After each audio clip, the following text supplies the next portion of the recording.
Episode 233 of the Read to Lead podcast is brought to you by my cloud accounting software choice, FreshBooks. They've got a free 30-day trial you can jump into right now. No obligation whatsoever. Check it out for 30 days. And my guess is you'll find it's just the solution you've been looking for. FreshBooks.com/read to lead.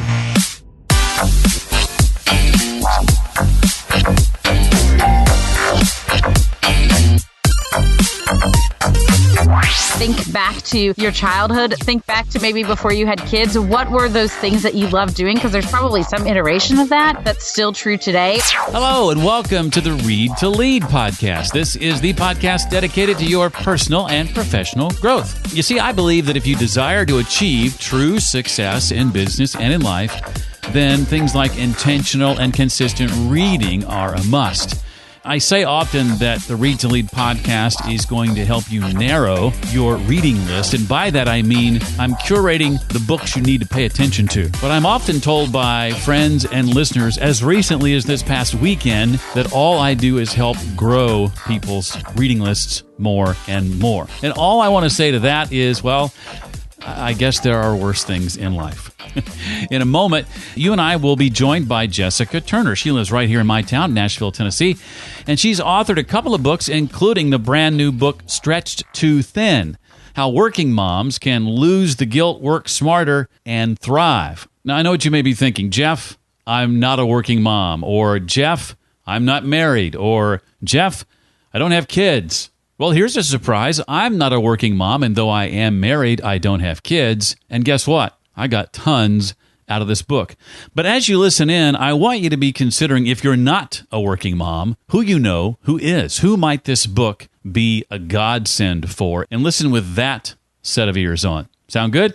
Well, when Jessica arrives, I'll ask her to share about how to take inventory of where you or that person you love is as a working mom and what that means for dealing with the mental load that you may have going on, the importance of self-care and why that's something that has to be taken seriously, tips for better connecting with your kids, and much, much more. You know, it wasn't until I started using it that I realized how it was going to help me better connect with my clients. What am I talking about? I'm talking about my cloud accounting software. Not only does it help me keep on top of what's coming in and going out of my business, it helps me maintain better relationships with my clients. That's right. In addition to helping me in my business, it's making my client's job easier as well. There are several cloud accounting solutions out there, but the only one I've ever used is FreshBooks. If you're serious about running a business, and it's time to get serious about your accounting solution. And the beauty is you don't have to take my word for it. You can try it yourself, use all of FreshBooks' features, and do that for as many as 30 days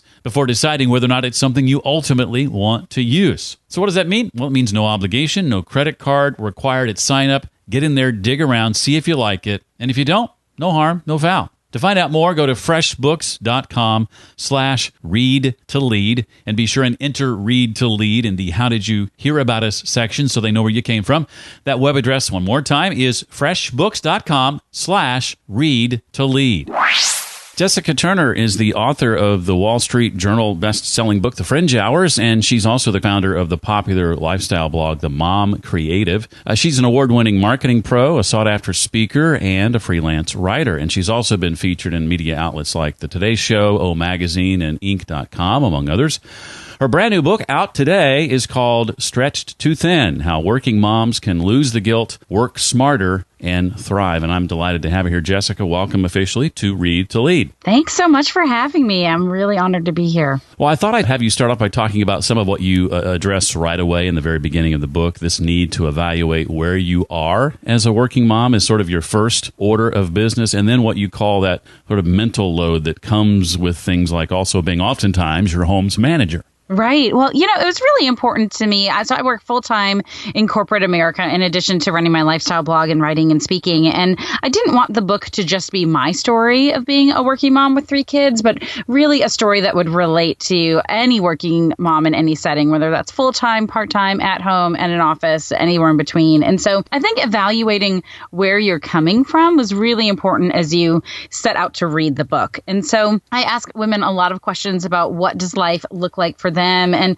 part of that was understanding that term mental load, which honestly was a new one for me. I don't know if you were familiar with it when you were reading through the book, but it's that concept of invisibly remembering and noticing all the things. And, that's like the light bulb is out. We need to get new light bulbs, and we need diapers, and I need to make that sports physical appointment for my son, and all of that. And traditionally, that falls on the woman's workload in the home. And so this mental load ends up feeling like another job for women. And so having some context to what mental load is, so that then you can say, you know what, I'm doing a lot of this right now. You're married. You can say, hey, can you help me with this? Can you get this? I noticed this was going to, you're still carrying a lot of that load, but asking for help can be really helpful. Jessica, what are some of the things that you recommend to moms for setting themselves up for success? You talk about some of these in chapter 2. Gosh, there is so many things that women can do to help them to not feel so overwhelmed. And so we talk a lot about in the book goal setting. And I think that's a big one, that a lot of times women feel like there isn't time to goal set, that it is something that's out there for other people, but when they're in the thick of it, they don't have time to do that. And I think it's really important to make that time to say, what is it that I want my life to look like? What is it that I want to do in my career? And sit down and practice doing some goal setting. Because when you can stay focused on what it is that you are trying to accomplish, it's going to be a lot easier for you to say no to the things that aren't helping you achieve that goal. Well, I want you to talk about some of the emotions that working moms tend to grapple with, Jessica, and any practical advice you have from your experience for managing that.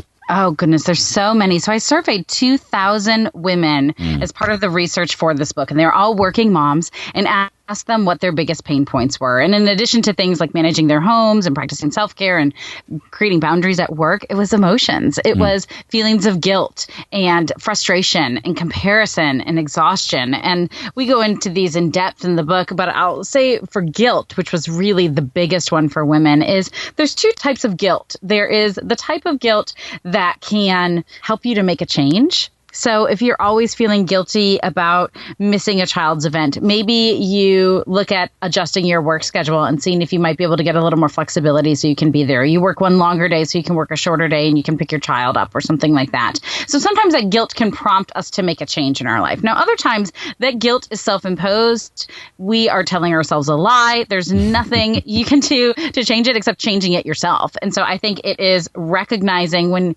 those types of feelings are coming forth and they have no merit in your life. That nobody has actually said that you're a bad mom. That's something that you have put on yourself. And so in that type of thing, it really is just a shift in mentality and thinking. Related to that, I think for many moms, not that I have any experience with this, but taking time for themselves can often feel selfish. Share some of your thoughts on the importance of things like, self-care and some of the recommendations that you make in the book in that regard. So my whole first book, The Fringe Hours, Making Time for You, was actually dedicated to this topic of self-care because it is so important. In the survey I did for Stretch Too Thin, 4 out of 5 working moms said that self-care was the hardest thing for them to make time for. So it really is a big one. But it's that oxygen mask philosophy, right? That if you put on your oxygen mask, then you can take care of everyone else around you, right? And so that's what we have to do. That is what's going to make us the most successful business women and wives and moms and friends, is by taking care of ourselves. And so in the book, I talk about the different types of self-care, because it's much more than, the joke of manicures and massages, right? Like this is real stuff of taking care of your body and making time for doctor's appointments and exercising and drinking water and getting sleep and making time for those passions. I spoke at a conference once and was speaking specifically on the idea of identifying your passions. And I asked the women in the audience, when was the last time you lost track of time doing something that you loved? Which for me was last night when I stayed up reading a book a little too late. And a woman raised her hand and she said, I think it was before I had kids. And I said, well, how old is your oldest child? And she said 14. Oh, boy. It had been 14 years since she lost track of time doing something that she loved. And so if that is your story, I would just encourage you to think back to your childhood. Think back to maybe before you had kids. What were those things that you loved doing? Because there's probably some iteration of that that's still true today. Or look at the magazines that you're consuming. If you're reading a lot of home magazines or food magazines or watching a lot of Food Network, that might give you some indication of what you might enjoy doing. But making time for those passions is really fulfilling and really has a direct correlation to your happiness and your health. I thought it was interesting to read. You talk about seeing the benefits of your work is not always easy as a working mom. What should working moms keep in mind to help remember their work's value even when it gets hard? Yeah, I think first and foremost is remembering your why of why it is that you work in the first place. For a lot of women, it's a necessity. 70% of American moms with children under the ages of 18 work. And I think for a large majority of us, that is the financial benefits. But there's other benefits as well.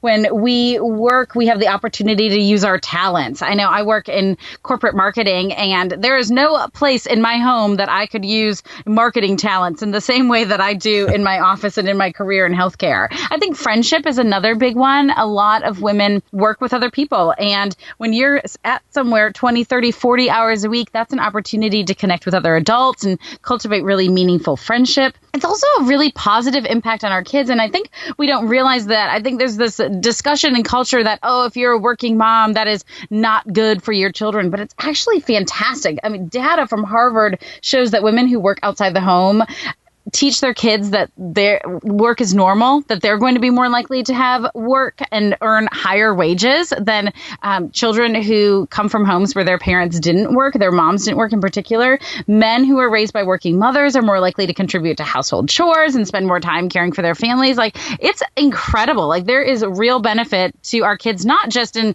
the financial benefit, right, in the moment of making sure that there's food on the table, but long lasting into adulthood.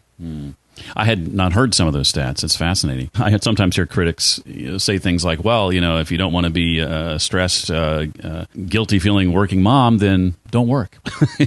And I appreciate what you had to say in regard to that because it's so true. Yeah. And you know what? It's okay to like your work.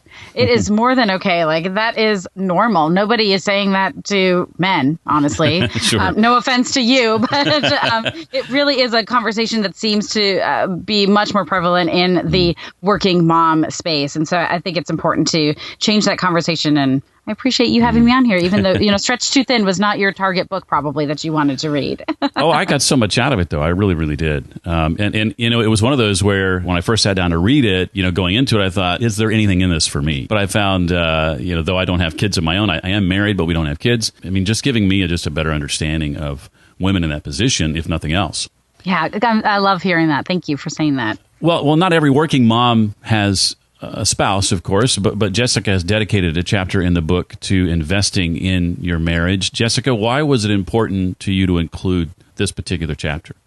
It was something that I really spent a lot of time going back and forth on because there are a lot of women out there who are doing this on their own, and I think that they are the strongest, most incredible moms out there. But when I did that survey, 2/3 of the respondents said that it was difficult for them to invest in their marriages. And so with it being that big of a struggle to that many working moms, I thought I should talk a little bit about marriage and making time to invest in your spouse, particularly when you're feeling stretched too thin. And so I'm really happy that I put it in there, and a lot of early readers have really appreciated it as well.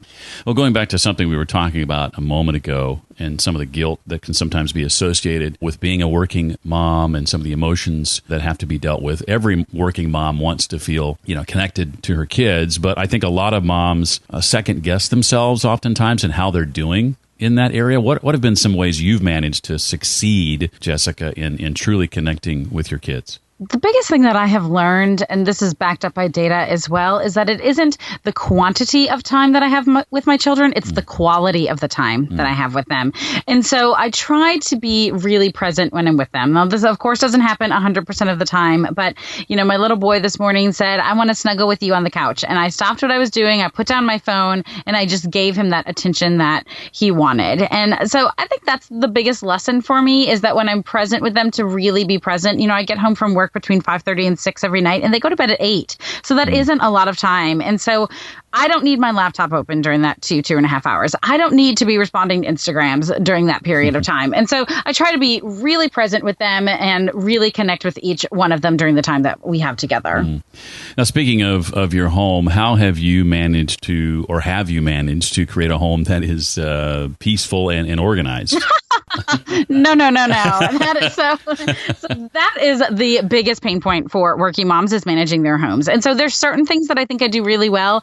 Peace and organization, probably not quite as much. But I've created some systems that really help keep our home running. I'm really happy with good enough is good enough. I think at the end of the day, what my kids are going to remember is the time that we spent together and the memories that we made, not if the mantle was dusty. And so I've got some work in this area, but I think having systems in place really is helpful. And I use a lot of tools like Amazon and Grove Collaborative and Target.com to automate shipments of things. So we're never running out of toilet paper. We're never running out of, baby wipes and that sort of thing because those things are automatically coming. And I think, again, that frees me up if we go back to mental load. I'm not having to worry about those things because those are automatically being delivered to our house. I love that. You mentioned Target, and it reminded me of something I saw. I think it was an Instagram story you recorded about finding out that your book was going to be carried in Target. Yeah, so Target is a really special one for me because my parents actually met at Target in the 70s. Oh, wow. And my mom has worked for Target for 40 years. She still works for them.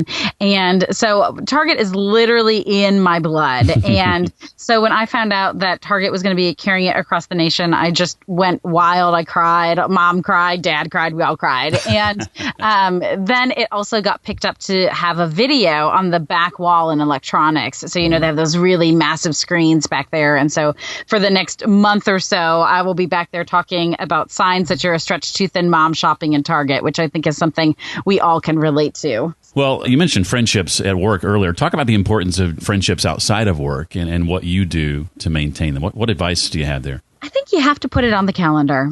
For a lot of us, we're so busy that between work and family and home responsibilities, it just seems like friendship gets put aside. And so I think you need to make it a priority. You need to schedule it. You need to schedule that time to get together, to use your phone and make a call for 5 minutes because 5 minutes is better than no minutes. Just to say, hey, I was thinking about you and I wanted you to know that you matter to me. And those types of relationships can only be cultivated if you're putting time into them. Well said. Well, I've got a couple of questions, Jessica, I want to ask you that aren't directly related to your book. But before I do that, is there anything else from the book that you want to make sure that we know? I think the biggest takeaway from the book is that you're not alone. And I love that this book, I think, does a really good job of that. That as women have been reading the book and early copies, they have said, you know what, it just helped me to see that there are lots and lots of moms just like me in the same situation, feeling overwhelmed, feeling stretched too thin. But I got a couple really key takeaways that have helped me be more present with my family, that have helped me put boundaries in place at work, that have helped me take better care of myself. And so that's what I'm excited about, that I think this is a really useful handbook. And there's nothing else like it in the marketplace right now, specifically geared toward working moms. So I'm really excited about it and think that there's a lot of really good takeaway. I want to ask you, speaking of books, about the books that you've read the last few years, Jessica. What are the books that are having an impact on you? I think a big one for me was Eat That Frog, which is an old one, but it has really revolutionized the way I work. And so often I will say, okay, I'm going to eat that frog. I'm going to do that one hard thing that I need to do. It's a vernacular that we use in my office. I share an office with 2 other women, and so we all talk about our frogs all the time. And so that was a really big one for me. I love The 5-Second Rule by Mel Robbins. I think it's required reading for anybody today. That was a real game changer for me, and just her philosophy and thinking about things has been awesome. I'm also a huge fiction reader. That's honestly predominantly what I read is fiction. I loved the book this year, An American Marriage. I loved the book, The Heart's Invisible Furies. So I read a lot of fiction as well. If you go on Instagram on Book Snobbery, I'm always talking about the latest book I'm reading, and it's usually a fiction book. Well, I've had a chance to see Jessica speak at a conference at least once in the not too distant past. Jessica, as a successful speaker, what are some of your tips for delivering an impactful and memorable public talk? I think it's really important to tell great stories and to practice those stories so that other people can relate to you by hearing stories that sound familiar to them. I think it's really valuable to show photos. That's something that I do that I don't always see speakers including in their talks, but I rely heavily on images because I think images can really move us and can really help communicate a message further. And just be really thoughtful in the audience that you are going to be speaking with. I think it's important to speak to the conference planner or the organizer of the event and really understand who the audience is that you're going to be speaking to in advance so that you can really personalize your talk, that it isn't just a canned talk, that every single one you do has something unique and different that's specific for that audience. Afterward, I think it's really important to say thank you, whether that's a written thank you or that's an email right away. Saying thank you is something that I think as a society we don't do as much as we used to. And so I think it's really important to show gratitude for every opportunity that you have. Well, now that the book is out, beyond just promoting it, which I'm assuming you're going to be doing a lot of here in the coming days, what's ahead for you? What's around the corner that you're excited about? I'm really excited about all the speaking engagements that are coming down the pike. You know, it's so fun to be tagged on Instagram and be seeing the book in people's feeds, but it's even more fun to get to see those people in person and to get to talk face to face to people. So I love traveling and getting the opportunity to spread the message further, be speaking at a lot of corporate events and, CVBs and that sort of thing. And just am really excited to be going all around the country and seeing faces to go along with this message. Well, the book, again, is called Stretched Too Thin, How Working Moms Can Lose the Guilt, Work Smarter, and Thrive. And her name is Jessica Turner. Jessica, thrilled to have you on today. Thank you so much for rescheduling and your flexibility there and giving of your time today. I really appreciate it. Oh, it was my great pleasure. Thanks so much for having me. You'll find Jessica on Twitter and on Instagram predominantly at Jessica N as in Nicole Turner. That's Jessica N Turner on Twitter and on Instagram. For the links and resources discussed, like the books Jessica recommended, and of course her book as well, visit the show notes page for this episode, readtoleadpodcast.com/233 for episode 233. And our latest review in iTunes comes from Andre, who gives Read to Lead 5 stars and calls the podcast awesome. Thank you, Andre. If you're so inclined to leave a rating and review in your app of choice, I say thank you in advance. Well, that does it for this week. I look forward to seeing you next time. Until then, remember, leaders read and readers lead.